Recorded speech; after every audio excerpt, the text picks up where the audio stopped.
ማረሻው ሲተኮስ እኔን ሊያቃጥለኝ ነው። ስስቅ እያሳሳቀው ነው ይሉኛል፣ አልለቀቀውም ይላሉ። ራሴን ለመቆጣጠርና መልሼ እውነቱን ለመናገር ፈልጌ ዝም ስል አድፍጧል ይላሉ ማለት ነው። ምን ልታደርጉ መጣችሁ ቀሲስ ብዬ ስጠይቅ አሁን ራሱን አወቀ አሉኝ። እኔ ከሀገር ውጭ ያለውን አገልግሎት ከማስተማር ይልቅ መማር ብዬ ነው የምወስደው። ታላላቅ አባቶቻችን ሁለገብ ነው ሲያገለግሉ ማየት ለኔ በዚህ በልጅነት እድሜ አንዱ የተማርኩበት ነው። ምእመናኑ ቤተክርስቲያኑን እንዲህ ነው የተሸከሙት። እናንተ አገልግሎቱን ተሸከሙ፣ ህይወታችሁን ግን እኛ ነው የምንሸከሙ። በዛ ያሉ ልጆች መንፈሳዊ ህይወታቸው ሲታይና በዚህ ያለን ኢትዮጵያውያን እነሱን የምንረዳበት እይታ የተሳሳተ መሆኑ በራሱ ያስተክዛል። እዚህ ሀገር ውስጥ እግዚአብሔር በሚያውቀው በተሰወረ ኃጢአት ውስጥ እየተመላለሰ የአረብ ሀገር ያሉ ልጆች እኮ ለትዳር አይሆኑም የሚል ሰው ትሰማላችሁ። ምናልባትም ከተተቹ ለራሳቸው መተቸት ያለባቸው ጊዜያቸውን አቅልጠው ዘመናቸውን በሙሉ በዚያ ውስጥ ጨርሰው የሚያብቡበትንና የሚያግጡበትን ጊዜ ስላልተጠቀሙ ለራሳቸው ለሌላው ስለቀለጡ ሊተቹ ይችላሉ። ነጠላም ዜጎቿን ስትጠብቅ የተረዳውበት ነበረ ማለት ነው። ከቤተ ክርስቲያን የተነጠለ ስደት አየር ላይ ያለ ማንነት ነው። አስተምሬ ሲጨርስ ነጭ ለብሰው ሁለት ልጆች አንደኛዋ ታለቅሳለች፣ አንደኛውም ፊቷ በጣም ተክዟል። ምኑ ናቸው ነው ስላቸው ልንቀበል ነበር የመጣን ቅዳሴ አልቆ ስጋው ደግሞ ሲመለስ ደረስና። በስመ አብ ወወልድ ወመንፈስ ቅዱስ አሐዱ አምላክ አሜን። ስሜ ኤፍሬም ተስፋ እባላለሁ። በልጅነቴ በግ ጥበቃ ላይ ነው የተሰማራሁት። ያ የሆነበት ምክንያት ደግሞ አባቴ እኛ ህፃናት እያለን ወደ ውትድርና ሄዶ ነበር። እሱ በውትድርና ባለበት ሰዓት ጠንካሮች መሆን ስላለብን እናታችን በጣም ትመክረን ነበር። መምከር ብቻ አይደለም ትቆጣን ወይም ትገርፈን ነበር። በጣም ስርዓት እንዲኖረን ኃላፊነት እንዲሰማን ታደርግ ነበርና ምናልባት ዛሬ ላይ አንዳንድ ጥሩ የሆነ ህይወት ተሞክሮ ካለ ያ አስተዳደግ በራሱ ትልቅ አስተዋጽኦ አድርጓል ብዬ አስባለሁ። ካልተገኘ ደግሞ ከታጣ የራሴ ድክመቱ ነው ማለት ነውና በጎችን እየጠበቅኩ ከቆየው በኋላ ነው እንግዲህ ወደ አብነት ትምህርት ቤቱ የተሰማራሁት። በዚያ ውስጥ ትዝታዎች አሉ። አንድ ጊዜ በግ ሰበርኩኝና እናቴ የምትገርፈኝ ሲሆን መፍትሄ ጠፋብኝ። ስለዚህ እናቴ አንጀቷ አይችልም የዋህ ስለሆነች እኔ ምን አሰብኩኝ የታመምኩኝ መቅረብ አለብኝ አልኩኝና ምሽት በጎቹን አስፈሬ ተኝቼ ቆየው። ምን ሆነ ነው ሲሉኝ ጮህኩኝ። ተጮህ ጎረቤት ተሰበሰበ። ጎረቤቶቹ ተሰብስበውም በማረሻ ይተኮሳል ሰው ያው በተለምዶ ቡዳ በልቶት ይሆናል ወዘተርፈ ስለሚባል ማለት ነውና ማረሻው ሲተኮስ እኔን ሊያቃጥለኝ ነው። ስስቅ እያሳሳቀው ነው ይሉኛል፣ አልለቀቀውም ይላሉ። ራሴን ለመቆጣጠርና መልሼ እውነቱን ለመናገር ፈልጌ ዝም ስል አድፍጧል ይላሉ ማለት ነውና በዚህ መካከል ላይ በጣም ተጨነኩኝ። ከዛ በኋላ በጎረቤታችን አንድ ቄስ ነበር። አሁንም እዛው ቤተክርስቲያኑ ላይ አገልጋይ ነው። ያው ሚዲያው ተደራሽ ባይሆንም እንደ ምስክር የሚጠራ ቀሲስ አምሳሉ ባይነሳ ይባላል። ያስተማሩኝ የመምህራችን የባህር ልጃቸው እሱ መጥቶ ትምህርተ ዋት እየደገመልኝ ነበር። እንግዲህ ያኔ በእርግጥ እኔ ትምህርተ ዋት እንደሆነ አላውቅም፣ ግን ከዛ በኋላ ባለው ጊዜ ስንነጋገር የነገረኝን ነው እንጂ ጸሎት መድገሙ ብቻ ነው የማውቀው። ከዛ በኋላ የኔ የወሰድኩት ሁኔታ ምንድን ነው? አሁን ራሴን አገኘው ብዬ ምን ልታደርጉ መጣችሁ ቀሲስ ብዬ ስጠይቅ አሁን ራሱን አወቀ አሉ። ከዛ በኋላ እንደዛ ሲሉ ደግሞ መልሶን የሳቅ አመለጠኝ እና ያው አልተጠበስኩም፣ አልተቀቀልኩም፣ ግን ያየሁት ፈተና በራሴ አምጥቼ እናቴ ብትገርፈኝ ይቻለኝ ነበረ የሚያስብል የልጅነት ትዝታ አለብኝ።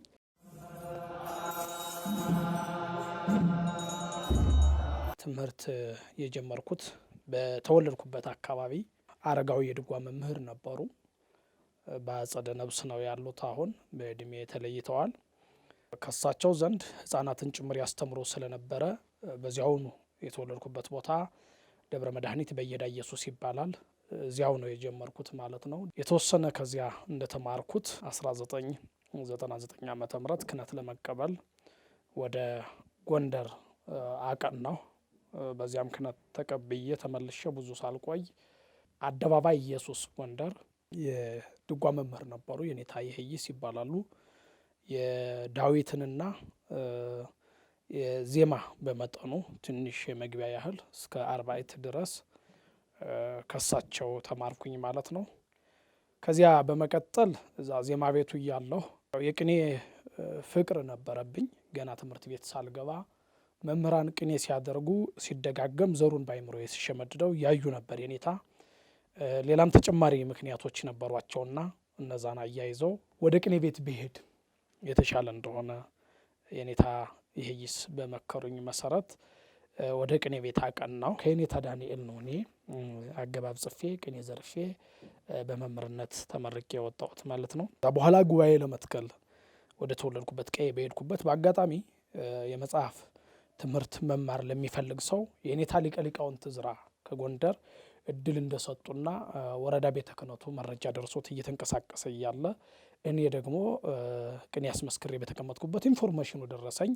በዚያ መሰረት ወደ ቤተ መጽሐፍ ተመልሼ ወደ ጎንደር አቀናው ማለት ነው።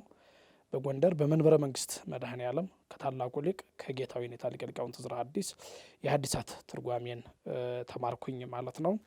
እንግዲህ አገልግሎት በዚያው መጻሕፍትን ሳላጠናቀቅ በስብከተ ወንጌል ክፍልም ተወዳድሬ አዘዙ ሳሙኤል ቤተ ክርስቲያን የተወሰነ ጊዜ አገለገልኩኝ። በመቀጠል ከጎንደር ወጥቼ አርባ ምንጭ ማህበረ ቅዱሳን ማዕከል ዋና መቀመጫውን አርባ ምንጭ ቅዱስ ገብርኤል ያደረገ ነው ማዕከሉ። በዚያ ጥላ ስር የግቢ ጉባኤያት የአብነት መምህርና ተዘዋዋሪ ሰባኪ በመሆን ሰፊ የኮርስ አገልግሎቶችን እየሰጠው ቆይቼ በመቀጠል ደግሞ ወደ አዲስ አበባ መጣሁና በሰሚት ቅዱስ ጊዮርጊስ ወደ 6 ዓመት የተቃረበ በሐዲሳት ትርጓሜ መምህርነት አገልግያለሁ ማለት ነው። ከዚያ በመቀጠል ደግሞ ያው ወደ ጅቡቲ በመሻገር በጅቡቲም እንደዚሁ በስብከተ ወንጌል ክፍል 2 ዓመትን አገልግያለሁ። እነዚህ በመጋበዝ ከሚመጡ ሂዶ ከማስተማር ባሻገር በመደበኛነት የተቀመጥኩባቸው የአገልግሎት ክፍላት ናቸው እንጂ ወንጌላዊ በአንድ የታጠረና የታሰረ ቦታ የለውም። ጌታ ኢየሱስ ክርስቶስም ሲያስተምር ሁሩ ወመሃሩ ውስተ ኩሉ አጽናፈ ዓለም ወደ ዓለም ሁሉ ሂዱ አስተምሩ ነው ያለ እንጂ እዚህ ደብር ተመደቡ አላለም። በነገራችን ላይ እኛ ልጅ ቤተሰብ ትዳር መስርተን ስለምንኖር ሲስተሙ ነው በአንድ ቦታ እንድንቀመጥ ያደረገን እንጂ የሐዋርያት ሲስተም በሀገር ሁሉ መዞር ስለሆነ በተመደብኩበት የስራ ዘርፍ ግን አሁን ዊንጌት እስከገባሁበት ድረስ በአጭሩ ሲገለጽ ይህንን ይመስላል።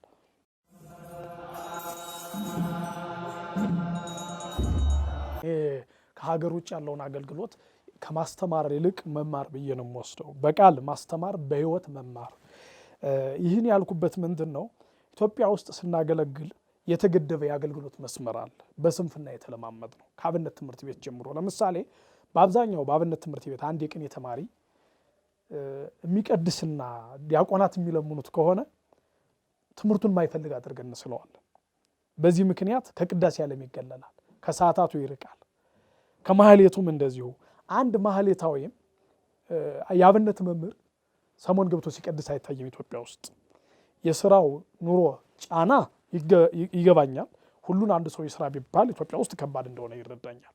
እዛ ስንሄድ ግን የደብሩ አስተዳዳሪ ሰሞነኛ ብቻ አይደሉም፣ ቤተልሔም ሊወርዱ ይችላሉ። የደብሩ አስተዳዳሪ ማለት ነው። ሁልጊዜም ኪዳን ይገኛሉ ማለት ነው። ይህን የመሰለ ጽኑ የሆነ አገልግሎት ታላላቅ አባቶቻችን ሁለገብ ነው ሲያገለግሉ ማየት ለኔ በዚህ በልጅነት እድሜ አንዱ የተማርኩበት ነው። ሁለተኛ የካህናትና የማህበረሰቡ የእርስ በርስ ፍቅር። ለምሳሌ ካህናቱ ማርያም ቤተክርስቲያን አለች ጅቡቲ፣ በኢትዮጵያውያን መግቢያ በር ነው። አንዳንዶች ደክሟቸው ከኢትዮጵያ ተነስተው ሲሄዱ በድንገት ያርፋሉ። በተለይ በህገወጥ ስደት ወደ የመን ወደ ሌሎችም መውጫ በር አድርገው የሚጠቀሙት የጅቡቲን መስመር ነው። ሳይሰለቹ የደከመውን አጽናንተው አስተምረው የሞተውን ቀብረው ለዚያ ለህዝቡ እናት አባት ናቸው ካህናቱ። ሰባኪዎች ብቻ አይደሉም፣ ቀዳሽና ቁራቢዎች ብቻ አይደሉም። የምእመናኑ ፍቅር ያየሁበት የአገልግሎት ጊዜ የነበረ እጅግ የተማርኩበትና በትዝታ ውስጥ ከአይምሮ የማይጠፋ ጽኑ የሆነ የአገልግሎት ጊዜ ነበር የጅቡቲ ቆይታዬ ማለት ነው።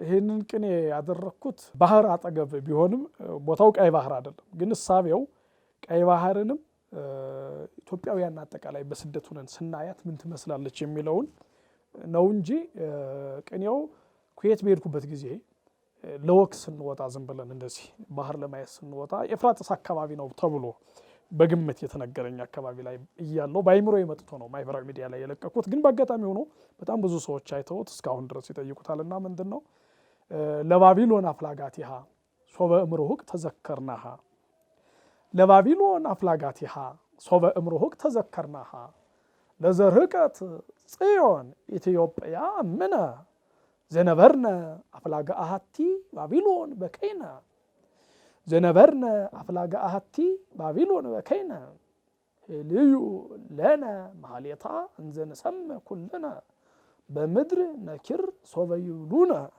ተቃሮነ ስጋ ወነብስ እለጼወውነ እስመ ተስፋ እንዚራ ሰቀልነ። ይሄ ሲፈታ ምንድን ነው በባቢሎን ወንዞች የተቀመጥን ኢትዮጵያውያን ከዚያ የራቀችዋን ኢትዮጵያ ጽዮንን ባሰብናት ጊዜ በባቢሎን ወንዝ ላይ ሆነን በዚያ አለቀስን። ህልዩ ለነ ማህሌታ እንዘንሰመ ኩልነ በምድር ነኪር ጊዜ ይብሉነ። ሁላችን እየሰማን ዜማዋን የጽዮን ኢትዮጵያን ዜማን አዚሙልን ሲሉን ተቃርኖ ስጋ ወባይ ስለጼወውነ ጥላቻና ተቃርኖ የማረኩን ሀያል የሆኑብን ጥላቻና ተቃርኖ ሀያላን እኛ እየሰማናችሁ የኢትዮጵያ ጽዮን ዜማዋን በዚህ በባዕድ ምድር አዚሙ ሲሉን አለቀስን። እስመ ተስፋ እንዚራ ሰቀልነ ተስፋ እንዚራችንን ሰቅለናልና አለቀስን ይላል። ቅኔ ብዙ ጊዜ ሲፈታ ይስባል እንጂ አይገባም፣ ሲተነተን ነው የሚሻለው። ሰምና ወርቅ ነው። ሰሙ እስራኤላውያን ወደ ፋርስ ባቢሎን ተማርከው በወረዱ ጊዜ በዚያ በባዕድ ምድር የጽዮንን ዜማ አዚሙልን ሲሏቸው ያለቅሱ ነበር። ምድሩ ለዜማው የተስማማ አልነበረም፣ ለማህሌቱ የተስማማ አይደለም። ጽዮን በዚያ የለችም እያሉ ያለቅሳሉ። ማልቀስ ብቻ አይደለም፣ የበገና መሳሪያቸውን ሁሉ ሰቅለው አስቀምጠው ነበር እስራኤላውያን። እና ይህ ቃል በነቢያት በዚያ ዘመን በነ ኤርምያስ መደብ የተነገረ ቃል ነው። ወደኛ ስንመጣ ደግሞ የባቢሎን ወንዝ ማለት ያው ከሜዲትራኒያን ቀጥሎ ያለው ይሄ ወደ አውሮፓ መሸጋገሪያው ክፍል ነው በእኛ በአሁኑ በዘመናችን ካርታ ማለት ነውና እዚያ ሁነን ተቀምጠን አለቀስን ማለት ዜጎቻችን ስጋቸው ባህር ውስጥ ነው ያየ ነው ኢትዮጵያን ስናስባት ማለት ነው። አሳ በጾም የማይበሉ ኢትዮጵያውያን አሳ ሲበላቸው ነው የተመለከትነው። ባህር ውስጥ ሆነን አለቀስን ኢትዮጵያን ባሰብናት ጊዜ። ለምን ዜጎቿ ውሃ ውስጥ ናቸው በብዛት ሰጠሙ የሚባሉት፣ መርከብ ተገለበጠ የሚባለው ከጅቡቲ ጀምሮ በብዛት በጽናት የምንሰማው ኢትዮጵያውያን ነው። በእኛ ቀጠና ውስጥ ባለው በምስራቅ አፍሪካ ባለው አዋሳኝ ማለት ነው። እና አለቀስን። ከዛ ቀጥሎ ደግሞ ምንድነው በምንኖርበት ምድር ዜማዋን አዚሙልን ባሉን ጊዜ፣ ዜማዋ ማለት የኢትዮጵያ ዜማ አላት፣ የቅዱስ ያሬድን ዜማ፣ የቅዳሴውን ዜማ። እንዲያውም አንዳንዶቹ የኢትዮጵያ ዜማ ሲጠየቁ ሆይ መላ ብለው ቀረጻ ተቀርጸው የሚመጡ ኢትዮጵያውያን አሉ። እና እንደሰማሁት አንድ ሀገር አንድ ሊቀ ጳጳስ ሂደው በቅዱስ ያሬድ ዜማ ለመቀበል ፈልገው ይህን ሙዚቃ እንደከፈቱላቸው የሚነገር ታሪክ አለ። ያ ሳይሆን ግን የቅዱስ ያሬድ የተለየ በዓለም የሌለ ዜማ ስላለ ያን ዜማ ሲጠይቁን ቤተ መቅደስ በሌለበት በባዕድ ምድር ሆኖ የኢትዮጵያን በትዝታ ሲያስቧት ስለሚያስቸግር አለቀስን በናፍቆት የሚለውን ሀሳብ ያመጣና ቀጥሎ ግን በጣም የሚያስለቅሰው እስመ ተስፋ እንዚራ ሰቀልነ መጣላት፣ መለያየትና ተቃርኖ ኢትዮጵያ ውስጥ ባለነው ዜጎች ብቻ ሳይሆን በተሰደዱት ወገኖቻችን ላይ አንድ ኢትዮጵያዊ መታወቂያ የሌለው ስደተኛ በአረብ ምድር ቢኖር በአውሮፓም ቢኖር ሌሎችም የሚነግሩን ኢትዮጵያውያንም የሚነግሩን ጠቁመው የሚያስይዙ ኢትዮጵያውያን ናቸው። ያን ሰው በቁጥጥር ስር እንዲውልና ሰርቶ እንዳይበላ የሚያደርጉት ኢትዮጵያውያን ናቸው። በማደግ ላይ የሚኖሩ ኢትዮጵያውያን ማስቀየም የሚጀምሩት ሁሉ ማለት ሳይሆን ኢትዮጵያዊውን ነው። በእነሱ ላይ ደግሞ ክስና ጥላቻም ይዞ የሚንቀሳቀሰው የመጀመሪያው ኢትዮጵያዊ። ስለዚህ ይሄን በባዕድ ምድር ስናየው ተስፋን ይፈትናል። የኢትዮጵያዊነት ተስፋ ይፈተናል። ኢትዮጵያ አይደለም የምትፈተነው፣ እሷ ያው ዛሬ ብቻ አይደለችም ኢትዮጵያ አይደል። የኔና የዚህ ትውልድ ያለንበት ሁኔታ ሲፈትን ያን አይቼ የተቀኘሁት ቅኔ ነው። በአጠቃላይ ሀገር ውስጥ ያለውን ሁኔታ፣ ስደት ላይ ያለውን፣ ባህር ላይ የሚገጥመውን ፈተና ጨምቆ የያዘ ስላሴ ይባላል ቅኔው። ሲፈታ ግን በአጠቃላይ በአጭሩ ብቻ ሲራቀቅ ይህንን ይመስላል ማለት ነው።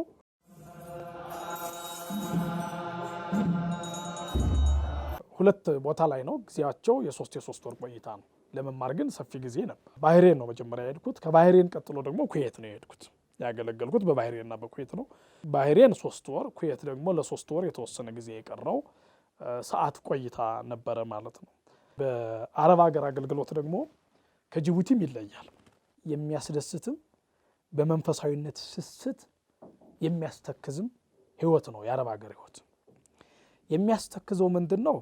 በዛ ያሉ ልጆች መንፈሳዊ ህይወታቸው ሲታይና በዚህ ያለን ኢትዮጵያውያን እነሱን የምንረዳበት እይታ የተሳሳተ መሆኑ በራሱ ያስተክዛል። አረብ ሀገር ያሉ ልጆች በአብዛኛው የረፍት ቀን ካላቸው ቤተክርስቲያን ሲያጸዱ ነው የምናገኛቸው። ምንጣፉን ሲያጥቡ ነው የምናገኛቸው። የሽርሽር ቀጠና ጊዜ የላቸውም። ስራው ጫና አለው። የረፍት ቀን ካላቸው ታክሲ ውስጥ ነጭ ልብስ ቀይረው ስጋው ደግሞ ሊቀበሉ ሲሄዱ ነው የምናያቸው። በዚያ የሚቃጠል አየር ንብረት ውስጥ እየኖሩ በጾም ጊዜ አንድ ማዕድ ነው የሚመገቡት። የወል ነው። ይህን ስነግራችሁ ኢትዮጵያውያን በሙሉ ሊያውቁት የሚገባ ነው እና ስነ ምግባራቸው ያስደንቃል። ከዚህ ሆነን ግን አንዳንዶቹን ቤተክርስቲያን የተደበቁ ወይም ከቤተክርስቲያን የራቁ ትንንሽ ምልክቶች የሚያሳዩ ሰዎችን ያይና ሰው በዚያ ያሉት እህቶቻችን የሚስልበት ሁኔታ አንዱ ያሳዝነኛል። እኔ በግል እዚህ ሀገር ውስጥ እግዚአብሔር በሚያውቀው በተሰወረ ኃጢአት ውስጥ እየተመላለሰ የአረብ ሀገር ያሉ ልጆች እኮ ለትዳር አይሆኑም የሚል ሰው ትሰማላችሁ። እውነት ለመናገር በራሷ መቆም የቻለች ሴት የት ነው ያለችው? በማታውቀው ቋንቋ በማይመስላት ሃይማኖት ውስጥ ኑራ በራሷ ቆማ ብቻ አይደለም ራሷን አቅልጣ ቤተሰብ መለወጥ፣ የአባቴ ቤት መስኮቱ ቀዳዳ ነው፣ የእናቴ ልብስ አዳፋ ነው ብሎ ህይወቱን የሰጠ ትውልድ የት ነው ያለ ከተባለ አረብ ሀገር ላይ ነው ያሉት እነዚህ ልጆች። ምናልባትም ከተተቹ ለራሳቸው መተቸት ያለባቸው ጊዜያቸውን አቅልጠው ዘመናቸውን በሙሉ በዚያ ውስጥ ጨርሰው የሚያብቡበትንና የሚያጊጡበትን ጊዜ ስላልተጠቀሙ ለራሳቸው ለሌላው ስለቀለጡ ሊተቹ ይችላሉ። አንደኛው ይሄ ነው። ሁለተኛው በዚያ ውስጥ ያሳዘነ የገጠመኝ በጣም አንድ ጊዜ አስተምሬ ስጨርስ ነጭ ለብሰው ሁለት ልጆች፣ አንደኛዋ ታለቅሳለች፣ አንደኛውም ፊቷ በጣም ተክዟል። ምኑ ናቸው ነው ስላቸው ልንቀበል ነበር የመጣን ቅዳሴ አልቆ ስጋው ደግሞ ሲመለስ ደረስና በጣም አዘንኩ። ካዘንኩ በኋላ ተቀበላቸዋል። የታገኘው ብትሉኝ ተአምረ ማርያም ላይ እንዲህ የሚል ሐሳብ አለ። የታወቀ ምክንያት ኃጢአት ደዌ ካልከለከለው በቀር ስጋውን ደሙን ይቀበል፣ ስጋው ደሙን መቀበል ካልተቻለው ተአምሯን ሰምቶ ወደ ቤቷ ይሄድ ይላል። ይሄ ቃል ከዛ በፊት ስጋው ደሙ ላልተቀበሉ ወገኖች አያገለግልም። ቆራቢዎች ኑረው ግን በተለያየ ባሳማኝ ምክንያት ስጋው ደሙ እንዳይቀበሉ ቢሆኑ ወይም ቤተክርስቲያን እንዳይገቡ የሚያደርግ ነገር በሌሊት ቢገጥማቸው፣ ሲመጡ እንቅፋት ቢመጣቸው፣ አይምሯቸው ግን ዝግጁ ሆኖ ጨርሶ ከሆነ እነዚህ ሰዎች ስጋው ደሙን እንደተቀበሉ ይደረግላቸዋል። ስለዚህ እነዚህ እህቶች ተዘጋጅተው ንስሐ ገብተው ነጭ ለብሰው መጥተው ስጋው ደሙ ተመልሶ ደረሱ። ምንም መተከዝ የለባችሁ፣ ስጋው ደሙን እንደተቀበላችሁ ተደርጎላችኋል የሚለውን ሐሳብ የተአምረ ማርያሙን ተርጉሜ አስረዳዋቸው። ሁለተኛ ደግሞ ያስደሰተኝ ነገር በዚያ የሚወለዱ ህፃናት የሚቀረጹበት መስመር ኢትዮጵያ ውስጥ ካሉት ህፃናት ይልቅ የቤተክርስቲያን ተስፋ እንዲሆኑ አድርጓቸዋል። በመጀመሪያ በብዙ ቋንቋ የተቀረጹ ናቸው ልጆቹ። እንግሊዘኛ፣ አረበኛ፣ የሀገር ውስጥ ቋንቋ ይችላሉ። ያን የሚችሉ ልጆች ስለ ቤተክርስቲያን በጣም ያውቃሉ። የሚያድጉት ቤተክርስቲያን ውስጥ ነው። ቁጭታቸው የትም የሌለ ቁጭት ነው። በዚህ ምክንያት እውቀታቸው በአብነት ትምህርት ቤት ተቀርጾ ሀገረ ስብከቱ በጣም ታላቅ ስራ የሚሰራ ሀገረ ስብከት ነው። በነገራችን ላይ ራሳቸውን አቅልጠው የሚያስተምሩ ካህናት መለኪያው ከዛ ላሉ ልጆች መኖር ነው የአገልግሎት መለኪያው። ከዛ ላለችዋ ቤተክርስቲያን ራስን መስጠት ነው የአገልግሎት መለኪያውና በዚያ ልክ የተቀረጹ ልጆች ስላሉ ዲያቆናት ሆነዋል። አብዛኛዎቹ በቃ የዘወትር ጸሎት ጀምሮ የግዕዙን ጸሎት አጥንተውታል። በስደት ያሉ ልጆች ህፃናቱ በሙሉ ይቀዳደማሉ እና ይሄ በጣም በትልቁ ያየሁት ደስታ ነው። ሌላው የኢትዮጵያውያን ሴቶች ደግሞ በዛ ሀገር ያሉት የሌላ ሀገር ዜጋ ያገባሉ።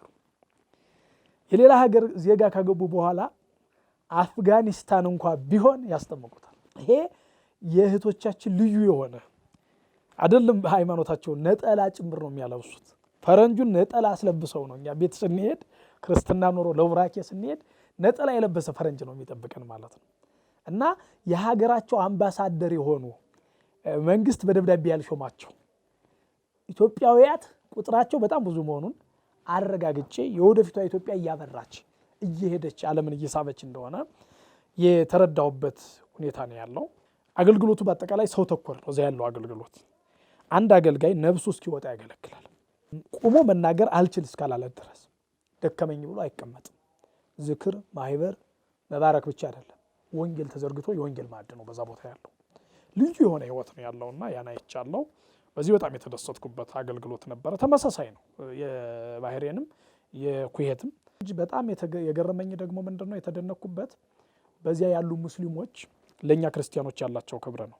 ሁለት ነገሮችን፣ አንደኛ ባህሬን በነበርኩበት አገልግሎት ከክርስቲያኖች ቤተሰብ ተጠርተን የኪዳነ ምሕረት ዝክር እንሄዳለን።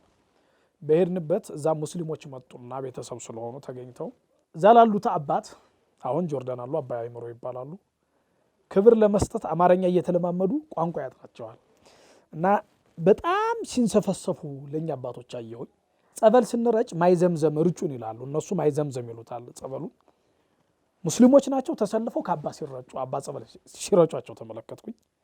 ይሄ በጣም ለኛ የሚሰጡትን ፍቅር ያየውበት ነው። በጣም የገረመኝ ደግሞ ምንድነው የተደነኩበት አባ አለችና በጣም ወዶታለሁ አለችና አማርኛ አትችልም። እዛ ቤት ነው የመጣቸው የክርስቲያኖች አባት መሆናቸውን ግን አይታለች። ከዛ ስታስበው አባ ትልቅ ሰው ስለሆኑ ወዶታለሁ እንደማይባል አሰበች። እኔ እንዲያውም ምንድነው አንድ ፈረንጅ ቢሆን አይጨነቅም በእኔ መረዳት። ምክንያቱም ይሄ ይሉንታ የሚባለው ነጮቹ ላይ ብዙ አይታይም። መካከለኛው ምስራቅ ግን ከሃይማኖት በቀር የለየን እንደሌለ የኛ አይነት ሰዎች መሆናቸውን የተረዳውበት ነው። መልሳ ይቅርታ አለች። ለምንድን ነው ስንል አባን እኮ ወዶታለሁ አይባልም አለችና በተጎላደፈ አማርኛ በቃ የተሳሳተ ቃል የተናገረች እስኪመስላት ድረስ ተጸጸተች። በጣም ያው ያገላለጽ ሁኔታዎች በዚህ መንገድ በገልጸው ይሻላል ብዬ ነውና በጣም የተገረምኩበት ነበረ። የአረቦቹ የባህል አኗኗርና ያነጋገር ዘይም ከኛ ሩቅ እንዳልሆነ የተረዳውበት ጊዜ ነበር። ይሄ ማለት ባህሬን ላይ ነው። አንድ ጊዜ ምን ይሆናል ባህሬን ውስጥ ትንሽ ግጭት ነበረ። ሻአዎቹና ሱኒዎቹ ሙስሊሞቹ ተጋጭተው በዛ ግጭት ውስጥ ወቅት በህብረት መሄድ ተከልክሎ ነበር። የኛ ልጆች ቤተክርስቲያን አልፈው ሲሄዱ ፖሊሶች አገኟቸውና ነጠላ ለብሰዋል የኛ ልጆች። ከዚያ የት ቆይታችሁ ነው? ቤተክርስቲያን።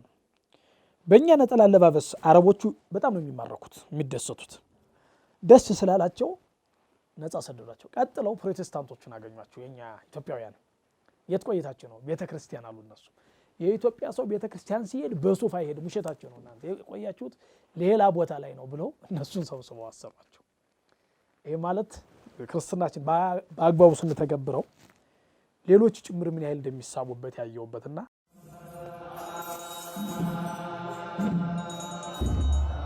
ፈተናዎቹ ከበድ የሚሉ ፈተናዎች አሉ። ጥሩ ስኬቶች ደግሞ አሉ። ያው ምድር ስለሆነ ደስታ ብቻ አይጠበቅም። ብዙ ኢትዮጵያውያን ወደዛ ሀገር ከሄዱ ኢኮኖሚ እድገት ብቻ የሚገኝበት የሚመስላቸው ልጆች አሉ። የመጀመሪያው ከመሄዳቸው በፊት እንዲያው አይተው ሰክነው አማራጭ ካላጡ በቀር ባይሄዱ ነው የመጀመሪያው። ግን ደግሞ ያው ጦርነት ባህል በሆነባት ምድር ላይ የሚኖርን ዜጋ አትውጣ አትግባ ብለው ምናልባትም ህጋዊ ሆኖ መሄድን የመረጠ ሰው ነገ በእግሩም ለመውጣት የሚቸገርበት አጋጣሚ ስለሚኖር እንዲሁነን ከቀጠልን ማለት ነው በግልጽ ስንናገረው አትሄድ ብለህ 4 ነጥብ አትዘጋም። ህጋዊ ሆነው ከሄዱ በኋላ ግን ሁለት ነገሮችን ማጽናት እፈልጋለሁ። የመጀመሪያ ማረፊያቸውን ቤተክርስቲያን ላይ ማድረግ አለባቸው። በዛ ያለችው ቤተክርስቲያን ሰው መሬት ካረገጠ ተራመደ ማለት አንችልም አይደል? አለ ማለትም አንችልም። መሬት መርገጥ የሚችለው አንድ የተሰደደ ሰው ከአውሮፕላን ውስጥ ከወረደ በኋላ በሚኖረው ህይወት ቤተክርስቲያን ውስጥ መኖር አለበት። የሚችለውን የፈቃድ ጊዜ ቤተክርስቲያን በማሳለፉ አሉባልታ ቦታ ላይ እንዳያልፍ በተጎዳ ስነ ልቡና በስስትና በናፍቆት ገብተው ልብን የሚሰብሩ ሐሳቦች እንዳያጠቋቸው ቤተክርስቲያን ጠባቂ ናት። በዚያ ያሉ ወገኖቻችን እንድንረዳው ወንዶችም ሴቶችም በወገን ናፍቆት የተጠቁ ናቸው።